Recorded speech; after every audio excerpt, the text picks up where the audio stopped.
and welcome back to Can We Talk with Juel podcast, proudly sponsored by fundraisingcup.org Ministries. This is our healing series, and I'm your host, Juel Claxton. Last week, we opened up a powerful conversation on envy and jealousy, those quite corrosive sins that creep into the heart and distort how we see others and ourselves. Today, we're diving deeper. We're going to talk about greed. And joining me again is my brother, healer, and truth teller, Emark from Feeling the Healing. What's good, Emark? It's all good, Juel, but you know what? You missed one on the countdown, so we got to start over. Sorry. You did 3, what? 2, and there was no 1. I'm kidding. Emark. It's a joke. Oh, as I was saying, Emark always catches me off guard. These aren't just theological concepts. These are wounds we're trying to heal. And we're setting the foundation first on what is greed. And so I'm going to define greed, and I'm going to have Emark chime in with his opinion on it as well. So greed is also known as avarice or Avaritia. It's often reduced to money, but theologically, greed is defined as the immoderate love of possessing, not needing, not stewarding, but clinging. It's considered a deadly sin because it doesn't stand alone. It's a root sin. It gives birth to other transgressions like fraud, treachery, exploitation, violence, and hard-heartedness. And what makes it so dangerous? And manipulation. What makes it so dangerous is that it disguises itself as ambition, security, or even being smart. So what are your thoughts, Emark? Well, when you said greed, I was thinking of the band Creed. From like the early 2000s. A Christian band. That's all I got. Okay. No, I'm kidding. We're going to build on that. Juel, come on. You know I like making you laugh. Come on. I know, my friend. You know I like making you laugh. You got a nice laugh.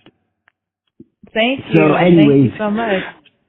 I like how you said that. I had never heard that said about the last part of greed. That how you explain? Can you explain that again?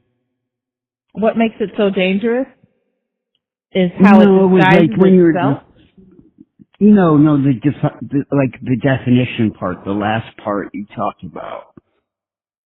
Oh, and why it's considered a deadly sin? No, that wasn't it either. Okay. It was, you said something, you used the one word, you used the word, and then you described greed in a way I had never thought of. Avaritia? That it wasn't just about money, It was like, possession. Yes, immoderate love of possessing. Yeah. Yes, that really hit me when you said that, because I was like, wow, I've never heard it put that way. It's so that's interesting.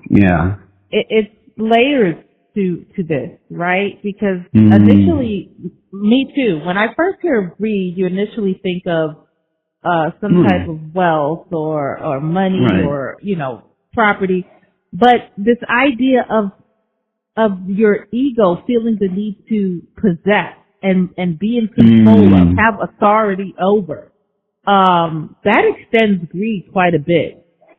Absolutely. And you can see how it's a root sin, and it can develop into, like I said, fraud and treachery and exploitation and violence. I mean, again. Where does it rank on the list of deadly sins? That's my question. Is there a ranking? I don't know if there's a ranking. That's a good question. We'll have to figure that out. And if anyone listens to this and you know the answer to that question, please let us know. Yes, definitely chime in if there is a ranking of sorts. Don't be looky, Lou. Don't be a looky, Lou. Yes. I wanted to say that it aligns with Ecclesiastes 5:10. Whoever loves money. I love Ecclesiastes. I do too. Whoever loves money never has enough. And whoever loves wealth is never satisfied with their income. Greed doesn't say enough. It says more, even when more destroys lives.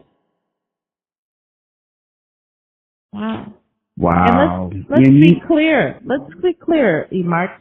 Greed isn't just about cash, right?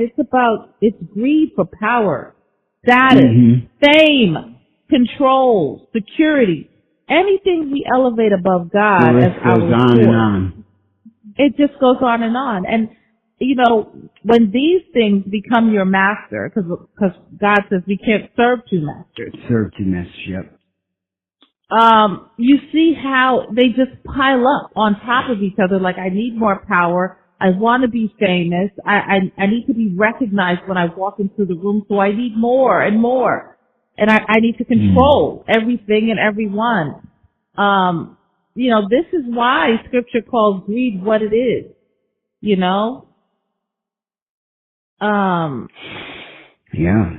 It's got to rank up there towards like, if I were to rank it, I would say it'd have to be probably number one then. If I were to rank it, that's tough, because we spoke about jealousy last week, and jealousy might lead to greed, to be honest. Or it could be the other way around. Greed could lead to jealousy. I can see that too. I can see that. But greed is a serious thing, because I'm all about like trying to let go of things, which is the opposite of greed. Yes. To simplify. Charity. To give back. Absolutely. And I'm going to talk a lot about that, towards the end of how to overcome that sin. But I think that instead of people trusting God, many trust bank accounts and titles and influence and manipulation. And when those things become our God, compassion disappears.